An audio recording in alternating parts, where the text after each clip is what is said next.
Welcome back to my YouTube channel legal and social awareness. मैं Karim Ahmad Siddiqui advocate. दोस्तों, जिरह के बारे में तो आप सभी लोगों ने ज़रूर सुना होगा। जिरह यानी क्रॉस एग्जामिनेशन, प्रति परीक्षा।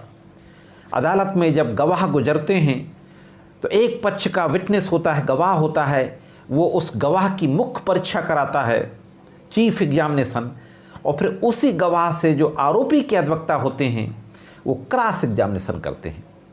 क्रॉस एग्जामिनेशन का मकसद होता है कि आरोपों की सत्यता का पता लगाना।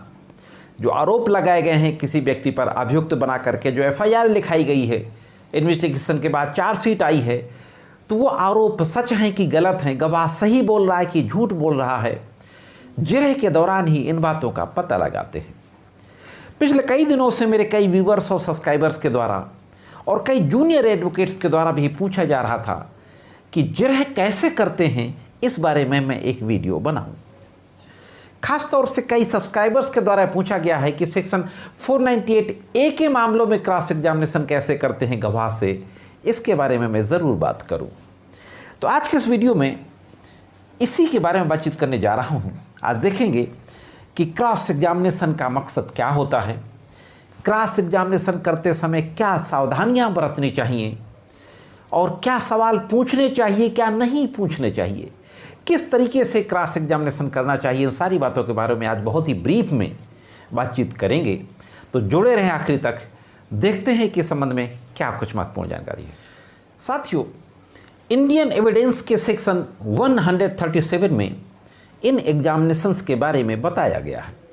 चीफ एग्जामिनेशन, क्रॉस एग्जामिनेशन और री एग्जामिनेशन। किसी भी क्रिमिनल केस का जब ट्रायल शुरू होता है कोर्ट में, चार्ज बनने के बाद जब एविडेंस पे लग जाता है, तो जो प्रोसिक्यूशन एविडेंस शुरू होती है, तो जो एपीओ होते हैं, असिस्टेंट प्रोसिक्यूशन ऑफिसर या एडिशनल डिस्ट्रिक्ट गवर्नमेंट काउंसिल, उनके द्वारा एक एक विटनेस को बुला करके उनकी गवाही कोर्ट में कराई जाती है। वो मुख्य परीक्षा उसको बोलते हैं चीफ एग्जामिनेशन। और जब प्रोसिक्यूशन विटनेस की गवाही करा दी जाती है गवर्नमेंट एडवोकेट के द्वारा, तो जो डिफेंस साइड के एडवोकेट होते हैं फिर उस गवाह से क्रॉस एग्जामिनेशन करते हैं, सवाल जवाब करते हैं। सवाल जवाब करने से पहले हमें यह जरूरी होता है कि सबसे पहले जो केस हमारे पास है उस केस के फैक्ट क्या हैं, सारे फैक्ट्स पे बिल्कुल हमारी कमांड होनी चाहिए। पूरी तरीके से जो केस के फैक्ट हैं उनकी हमें जानकारी होनी चाहिए। अच्छे से ब्रीफ बना करके तैयारी करनी चाहिए। क्रॉस के दौरान फाइल अस्त व्यस्त नहीं होनी चाहिए कि हम एक एक कागज़ ढूंढते रहें, बल्कि ब्रीफ में हमें होमवर्क करके पूरा जाना चाहिए, अलग अलग डॉक्यूमेंट्स की अलग अलग फाइल बना करके। तो फैक्ट्स पे बिल्कुल कमांड होना चाहिए, सबसे पहली बात। दूसरी जो महत्वपूर्ण बात है, हमें प्रोविजन का ज्ञान होना चाहिए। जिन धाराओं में मुकदमा चल रहा है उन धाराओं के अपराध को गठित करने के लिए क्या एसेंशियल इंग्रेडिएंट्स होते हैं, उन एसेंशियल इंग्रेडिएंट्स के बारे में हमें ज़रूर जानकारी होनी चाहिए। कमेंट्री बुक के माध्यम से जानकारी होनी चाहिए और साथ ही साथ उन धाराओं के बारे में ऑनरेबल हाई कोर्ट्स और सुप्रीम कोर्ट का लेटेस्ट व्यू क्या है, यह भी हमारी जानकारी में होना चाहिए। तो ये दो महत्वपूर्ण बातें निकल करके आई। जैसा मैंने अभी कहा था कि 498A के बारे में आज बातचीत करेंगे कि 498A के केसेस में क्रॉस कैसे करते हैं। तो 498A क्या होता है, 498A के अपराध को गठित होने के लिए क्या क्या मुख्य तत्व होते हैं, इन सारी बातों की अच्छे से जानकारी होनी चाहिए। अब देखते हैं इसके बाद आगे और कौन कौन से रणनीति बनानी चाहिए और क्या करना चाहिए। दोस्तों, जैसा कि मैंने शुरुआत में बताया कि क्रॉस एग्जामिनेशन गवाह के झूठ और सच को परखने की एक कला होती है, यह एक आर्ट होता है। कहीं पर कोई चीज़ लिखी नहीं है कि क्रॉस एग्जामिनेशन कैसे करें। ये क्वालिटी स्वयं डेवलप करनी होती है और इस क्वालिटी को डेवलप करने के लिए जो मैंने बातें बताई उस तरीके से होमवर्क करना होता है। अब सबसे ज़रूरी बात क्रॉस एग्जामिनेशन एक दोधारी तलवार होती है, जहाँ यह जरूरी है कि हमें अपने क्लाइंट के मुकदमे को छुड़ाने के लिए, उसको उन आरोपों से बरी कराने के लिए क्या पूछना चाहिए ये ध्यान रखना होता है, वहीं पर हमें ये उससे ज़्यादा ध्यान रखना होता है कि क्या नहीं पूछना चाहिए। आपका एक गलत सवाल आपके दसियों सही सवालों को गलत कर देगा, उनकी वैल्यू को घटा देगा। कोई एविडेंसरी वैल्यू नहीं रह जाएगी अगर आपका एक सवाल ऐसा आ गया जो आपको डैमेज कर रहा है। तो इन बातों का ध्यान रखना जरूरी है कि हमें क्या नहीं पूछना चाहिए, उसके लिए प्रोविजन का क्लियर होना बहुत जरूरी है। और एक और सबसे महत्वपूर्ण बात जो डिफेंस साइड से होना बहुत जरूरी है, और जैसे ही चार्ज बनता है, केस ट्रायल में फिक्स होता है, एविडेंस के स्टेज पे आता है, तो ये होमवर्क डिफेंस काउंसिल को करना जरूरी होता है। अपने क्लाइंट्स के साथ डिफेंस काउंसिल को कंटिन्यूअस चर्चा करते रहने चाहिए अपने केस के फैक्ट्स के बारे में, और एक लाइन तैयार होना चाहिए। क्यों फंसाया गया, सबसे पहले हमें उसकी लाइन तैयार करना चाहिए। हमारे खिलाफ एफआईआर क्यों लिखाई गई, इस बात पे अपने क्लाइंट से डिस्कस करके एक रास्ता बनाना चाहिए। और डिफेंस को अपनी लाइन क्लियर करना चाहिए कि डिफेंस का कहना क्या है, डिफेंस क्या कहना चाहता है, अभियुक्त को क्यों फंसाया गया, उसके बारे में उसकी राय क्या है, ये बिल्कुल स्पष्ट रूप से बना लेना चाहिए।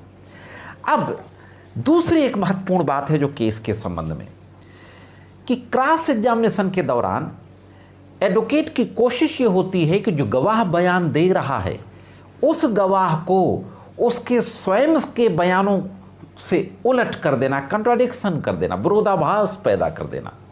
इससे पहले जो उसने एफआईआर में जो बात कही है, दरोगा को 161 में जो बात कही है, या विवेचना के दौरान अगर 164 का बयान हुआ तो 164 में जो बात कही है, और जो न्यायालय में कह रहा है, इन बातों में विरोधाभास को पैदा करना।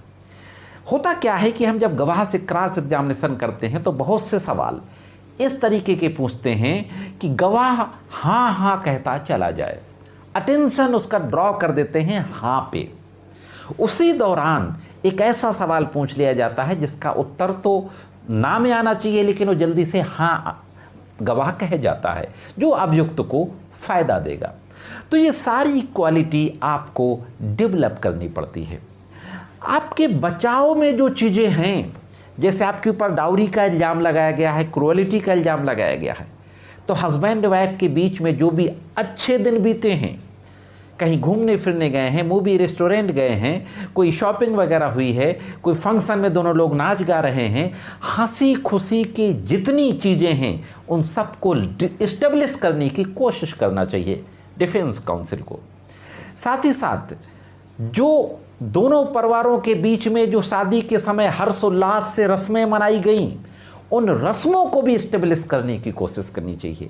शादी पूरी तरीके से व्यवधान रहित हुई, खूब हर्ष उल्लास के साथ हुई, इस बात को इस्टेब्लिश करने की कोशिश करना चाहिए। शादी के बाद दोनों परिवारों का एक दूसरे के साथ घर अच्छी तरह से आना जाना था, खूब खातिरदारी होती थी, एक अच्छे खुशगवार संबंधों को इस्टेब्लिश करने की कोशिश करनी चाहिए। और इसी के साथ साथ दोस्तों, एक विटनेस यानी एक गवाह ने जो बयान दिया है उसके बयानों को ध्यान में रखकर दूसरे गवाह से जब हम क्रॉस एग्जामिनेशन कर रहे हैं तो पहले के गवाह के बयानों से दूसरे गवाह के बयानों को हमें उसको अलग करने की कोशिश करना चाहिए, यानी उसमें भी कंट्राडिक्शन लाना चाहिए कि अगर कोई बात पहले वाला कह गया है तो इस दूसरे गवाह से हम ऐसी बात कहलाएं जो उससे उलट हो जाए। और यहाँ पे ध्यान रखिए कि छोटी मोटी विरोधाभास से कोई फर्क नहीं पड़ता, वो नेचुरल है। मटेरियल कंट्राडिक्शन होना चाहिए, तात्विक विरोधाभास, ऐसा विरोधाभास जिससे स्टोरी बिल्कुल डाउट, हाईली डाउट क्रिएट हो रहा हो साथियों। तो दोस्तों, क्रॉस एग्जामिनेशन के बारे में कोई हार्ड एंड फास्ट रूल नहीं है जो सवाल कहीं पर लिख के दिए जाएं या सवाल लिखे हों या किसी किताब में लिखे हों। ये क्वालिटी आपको पैदा करनी पड़ती है और इस तरीके से होमवर्क करके यही क्वालिटी पैदा होती है। जिरह हर केस के अनुसार अलग अलग होती है, क्योंकि हर केस के फैक्ट अलग अलग होते हैं। आजकल डाउरी के केसेस के फैक्ट लगभग एक जैसे आ रहे हैं। तो डाउरी के केसेस में मैंने बता दिया कि आपको दोनों परिवारों की फाइनेंशियल स्थिति के बारे में भी सवाल करने होते हैं। हंसी खुशी हर्षोल्लास के साथ शादी और तमाम रस्में और उसके बाद संबंध भी खुशगवार बने रहे, उनको भी साबित करने होते हैं। और पति पत्नी और ससुराल वालों के मध्य बहुत बेहतरीन तरीके से एक बॉन्डिंग थी, इन सारे रिश्तों को आपको इस्टेब्लिश करना होता है। और जो आरोप लगाए गए हैं उन आरोपों में हाईली डाउट क्रिएट करना होता है साथियों। तो दोस्तों, यह थी एक छोटी सी महत्वपूर्ण जानकारी क्रॉस एग्जामिनेशन के संबंध में। जानकारी कैसे लगी कमेंट्स करके जरूर बताएं। आज की वीडियो में सिर्फ इतना ही। मिलते हैं किसी अन्य वीडियो में कानून की कुछ अन्य जानकारियों के साथ।